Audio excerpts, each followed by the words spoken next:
Hello, everyone. Welcome to another episode of Chai with Gary. Fulham 1, Manchester United 2. Chai, give me your thoughts. Dude, I don't care about how the game went. Before the game started, I was looking at the league table in the middle of the night. I saw Leicester being there. They beat Chelsea. And then a few hours later, Man City was on top. And I think this is probably Leicester being on top is a ninth different team to lead the league this season, right? And it shows what the league has come to. So before going into the game, I just wanted them to win. That's all I wanted. I didn't care how the victory came. I didn't know how they played. I didn't care about any of those apart from us getting the result. That was, for me, the most important thing going into this game. Fulham have been, helping our cause in some shape or form because, they drew against Liverpool. And Tottenham. So there is something in there about that team, which I knew from the get-go they would be hard to kind of break down, which was evidently the case when they had two sets of four defending the bloody goal, right? But yeah, I'm happy with at the end, I'm elated about the result, right? I have no fucking complaints. We're top of the league, we'll be there for a while. So as long as that happens, it's kind of ticked off all the boxes in terms of expectations I had from the game. What did you think? I thought it was well-earned 3 points, I think, away from home. Our away record is probably one of the best. Still one of the best tampered with, right? Yeah, and you know what? If I'm not mistaken, United and I think Leicester have the most wins in the league to date.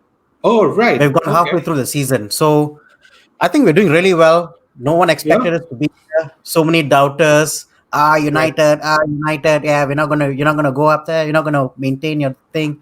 You know what? I think what I'm liking about this run and touch wood is the fact that this has not been a splash in the pan, right? Every time previously we've had a bad result that is led into subsequent bad results. Now, what I mean by that is when a run is cut short, we fail to get back on top. We play pretty ordinary football and go through a string of losses and draws before we come up. Since the Man City defeat, I think we've played quite good. I think we've recovered quite well and from that demolition, I guess, in some shape or form. But it's a cup game. That's not affected our league form. So I'm no complaints, dude. No complaints. Yeah, good result. All right, so let's go and talk about the man of the hour, Mr. Paul Pogba. Dude, I think he had a great audition again today. What? Audition? Yeah, audition. Some club looking at him saying, they're licking their lips saying, wow, if I get this Pogba, it'll be fucking amazing. But no. Don't you think he looks a lot happier now? Do you think he's kind of put the summer transfer thing to bed now? I mean, that goal, when he scored that goal, you see Bruno, you see Fred, you see Cavani, they're all hugging each other. Bailly is there. Bailly's put a post. Pogba's put a post after the game on Insta. Say Pog boom. Dude. Sounded like someone farted, but anyway. No, dude. I think, you know what? I think there are two aspects of his game that I appreciated a lot. One, obviously, the goal. And the second one is, I think, how he tracked back and defended. I think that was I saw some passion in there. I think it was the 14th minute or something. I think he got a card, right? He got a card because he was there was a break on for Fulham and he was tracking back and he just put in the challenge and took a yellow card for himself. So it was pretty selfless, I thought. And he was putting the team in front and his decision making was spot on. Whether it was a penalty shout at the other end, well, that's a completely different topic of discussion I don't want to get into. But that aspect of it I like. I can see he's enjoying his football because he's been, I think, given a license to go forward and be a little more free-flowing. Dude, let alone Pogba, right? Everybody is flicking. Even Maguire had a flick today. And I'm like, what the fuck is going on? The one thing that kind of stood out for me, the one thing that stood out for me, the amount of crosses we put into the box. Okay, regardless if it was offside or not. And the amount of chances we had to put the ball in the net, I think that was key for me. Because last season, if you had gone into a Fulham game away, And if the result was 1-1 up to Yeah. the 70th minute, we're probably looking at a draw. But Right. now I think we've got that extra something, I think with the likes of Bruno, Pogba We coming have to form, Cavani, absolutely. we've got so We many have match three winners world in the class team. players right there, right? And let alone we're not Absolutely, even man. talking about the others. So, Absolutely. yeah, continuing with Paul Pogba, right? I think he looks happier. I think he's in a Mm, position where I think he's been given the freedom to express himself, which is very key for a personality like Pogba to do so. Whether it is genuine or not, I'm not sure, and I'll always be on the fence until he pens a contract or does something that I don't expect. Um, but yeah, look, I'm happy with the performance, dude. I think he showed some leadership skills, and I can't complain. I think Bruno, we have to shout out to him as well. He didn't waste the ball as much as he did the mm, last few games. I think he was resourceful in the way he used it. I think there were a couple of shots, phenomenal shots. In yeah. one hit the post, the other was a close turn and shot. It was I mean, it was good performance. What I also another player shout out to is fucking Luke Shaw, dude. You talk Oh about the my number God. of crosses that we're putting in the fucking this thing. I don't know whether it's driven by the formation with Cavani being at the head of the back there, or it is just something that the coaching staff has been working on. But Luke Shaw has tremendously improved his attacking side of the game. Right, he's been Mm. more mobile. I think whether it is driven by coaching or whether he Uh, feels Telles as a threat, I don't know. But he's had a yeah. good game. I think it's probably Tellez. Tellez has come Mm. in and put a rocket up Luke Shaw's butt Yeah, and said, "You Mhm. you better perform, otherwise I'm going to jump into I'm your gonna- spot." absolutely, And not only absolutely. that, I think in training, maybe with Tellez being an exceptional crosser of the ball, an exceptional Yeah, person at set pieces, maybe some hmm of that experience is getting transferred to Luke Shaw. And Luke Shaw just looks like a completely different player this season. I have to say, absolutely, absolutely. he's got that spot, Yeah, nailed on. I think it's. Like I this. think either something he needs to enjoy himself, or Alex Telles, when he gets a chance, needs to fucking outperform anything that we've ever seen from Luke Shaw to even get a chance of getting back that left back position. Right. Yeah. And we What need we excites need me? someone on the right to put a fucking Oh, rocket up Wan Bissaka's ass. That guy's been dude. slacking big time. Yeah, dude. I don't know. Look, I think he was good at the thing that I liked about Wan-Bissaka is the fact that his defensive abilities surpassed everything that I've seen from the previous right backs, at least post Ferguson era. Right now, what concerns me about Wan-Bissaka is the fact that his defensive abilities are short of what they should be. Also, his attacking has never been existent, right? So if he can't provide attacking wise and he's has some frailties in defense, the fuck is he doing on the pitch? We just don't have good options on the right. Whether it's a Yeah, right wing, whether it's right back, the yeah, right the right flank is basically dead to me. And because of that, I yeah, think we are somewhat limited in what we can do right now in yeah, this season. yeah, The left wing superb, center obviously we've got a lot of options there. The right's yeah. been dead, so teams tend to kind of attack from that side, and they know Mm, we can't really do much on that side. So they hmm kind of, when they're trying to stop us, they'll put more emphasis on the other two areas of the pitch, and that's how they kind of close us down, right? So yes. I think hopefully with Diallo coming in, and maybe hopefully we get a proper right winger in the future. Yeah, maybe that it's a different story then. But yeah, I want to go on to the striking options up front. Okay, a bit of a Yeah, surprise that Cavani played the whole game almost. He did play the whole game actually. he did. Up front, looked very lively, made some Yeah, exceptional runs. yeah. That one cross that Bruno put in, Mm, that was, oh my god, the run. I don't see any dude, of our strikers doing the run. He's just no. got this killer running ability and to find space. He's like Yeah, a true number nine. yeah, Finishing wise, somewhat uh, somewhat questionable, yeah. but then again, still better than any one of our forwards. So, do you Right. think now with him being there, hmm Martial's Martial's not been performing? Do you think his performances are going to improve, or do you think it's going to regress further? Look, I think Cavani. Okay, let's talk about Cavani as a human being itself, right? This guy is about 32 years old, 33 years old, whatever he is. Hmm. He's had a good 8 seasons of being a number nine. He comes with a lot of experience, right? In short, now that's invaluable because none of our forwards are true number nines. They're inside forwards, so they tend to drift from the wing. They don't have the aptitude to make those runs. With That's Cavani the word. coming in, yeah, with Cavani coming in, and when Zlatan was here before as well, they know when to make the run. And these guys are really clever in game as well, right? So what I mean by that is not only you get this skills when he's finishing and stuff like that. Albeit today he missed a blatant point blank header, but um, I mean it's excusable, right? It's excusable considering Martial missed an open goal almost, right? But what I'm trying to say is his experience should not be discounted, right? And what he brings is his tracking back abilities or the willingness to do so.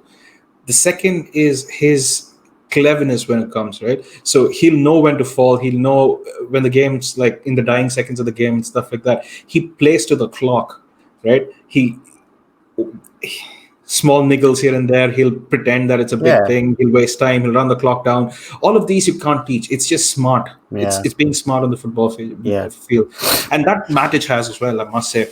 But exclusively about Cavani, man, he's been such an asset. I didn't think he was going to perform like to the levels to which he level. has Yeah. today. And the Or work rate at that age, man. yeah, The some there was a point where I think he was in defense. Like he was like, yeah, dude, he's such a hard worker, he's and I think relentless, right?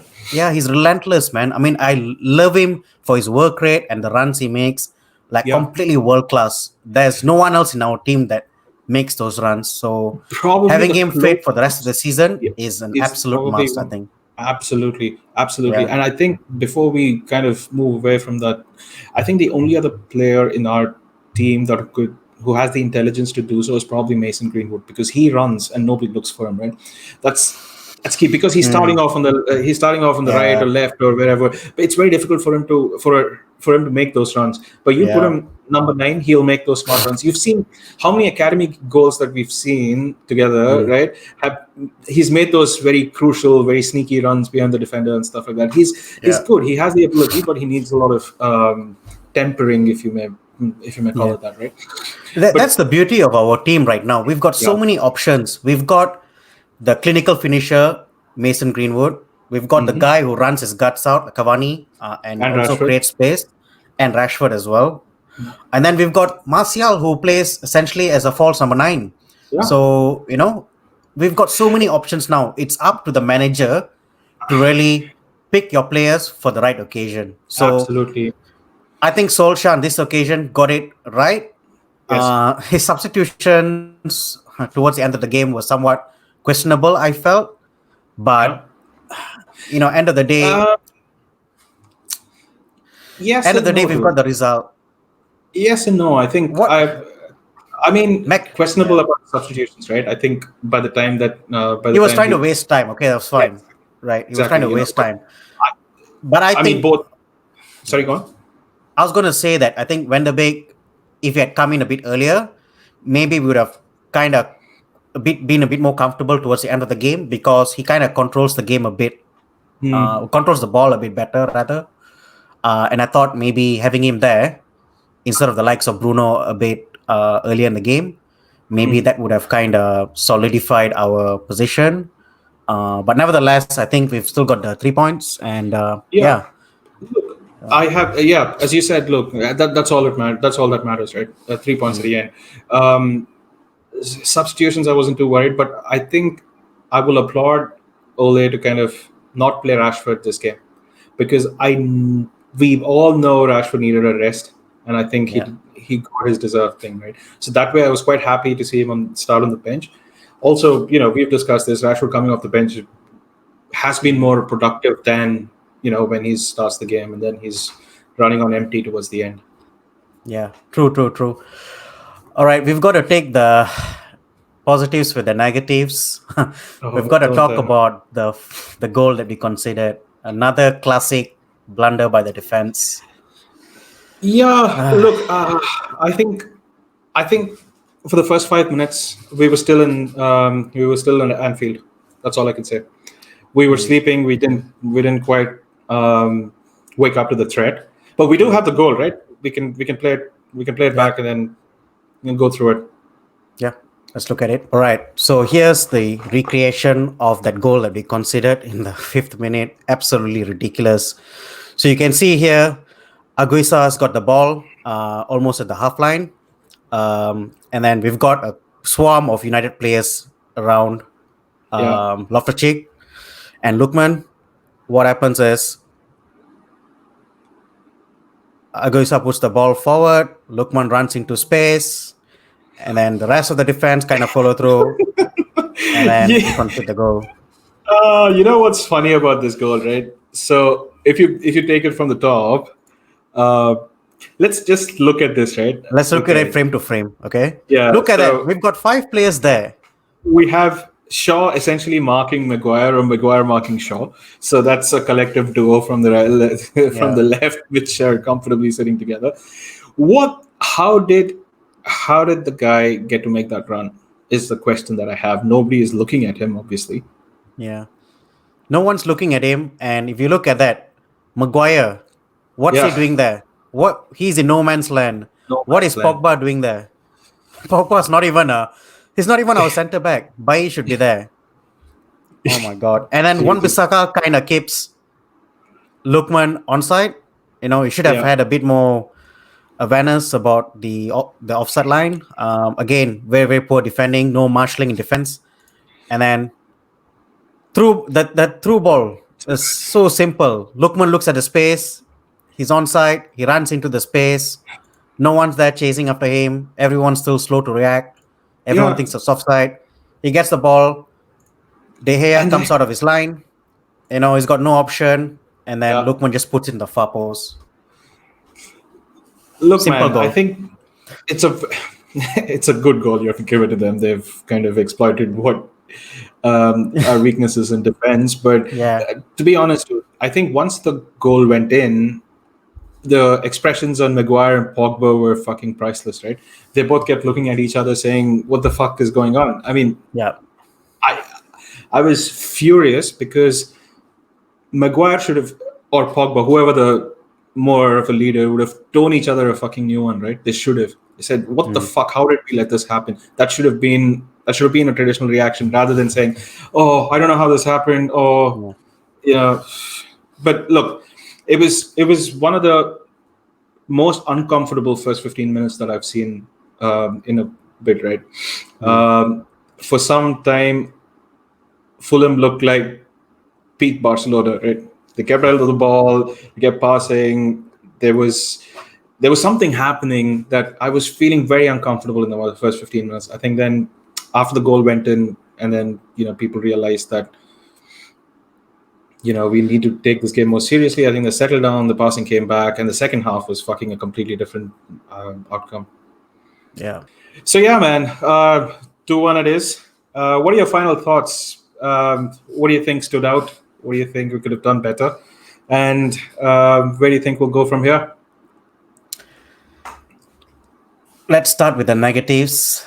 Defense still somewhat suspect. We Yeah. don't have good coordination in defense. We don't have good leadership at the back. We don't have that one Rio Ferdinand or that Vidic who's going to call out to players and tell them to, just essentially marshal up the defense. We don't have a commanding keeper neither. So someone's got to stand up and really, kind of take up that mantle, that position. And Yeah. I think we need a centre back going to the next transfer window. And I think once we get that, I think everything will kind of, the Fall into flow on place. effect will kind of flow on to attack as well. And I think we'll see a much better United after that. Yeah. Positives, Cavani's been a revelation. Martial's not really doing his thing right now, but then you've got Cavani to come in. And if Cavani's not performing, then you've got Greenwood and you've got Rashford. There's even one point where Bruno was, is acting like a striker. So we've got so many options in the team right now. The thing is, we've got to really maintain the momentum going into some potentially banana skins as far as fixtures go. So we've got to really put the pressure on the rest of the top six. But I think really, really confident going into the next few games. And I think we've got a good chance of maintaining the lead. Yeah. Mm. Look, I concur. I think my only, if there were a concern in the overall grand scheme of things, is have we relied on these screamers or these fantastic goals to kind of get us out of a rut? Because I mean, we scored two goals. One was a keeper error. The other was a once in a lifetime strike. Um, Very unprobabilistic events, right? Um, So are we relying on them to get us out of the shit every time?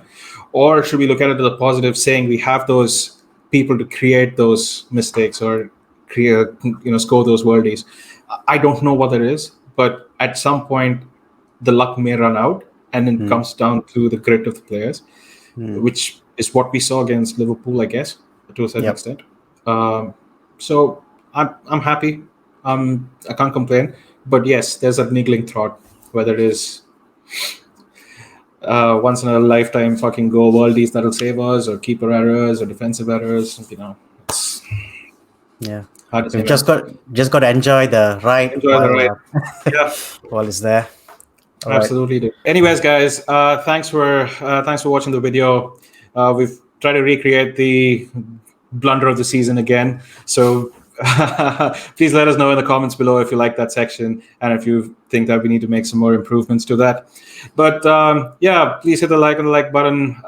We're Chai with Gary. Please subscribe to our channel. Until next time, this is Chai with Gary.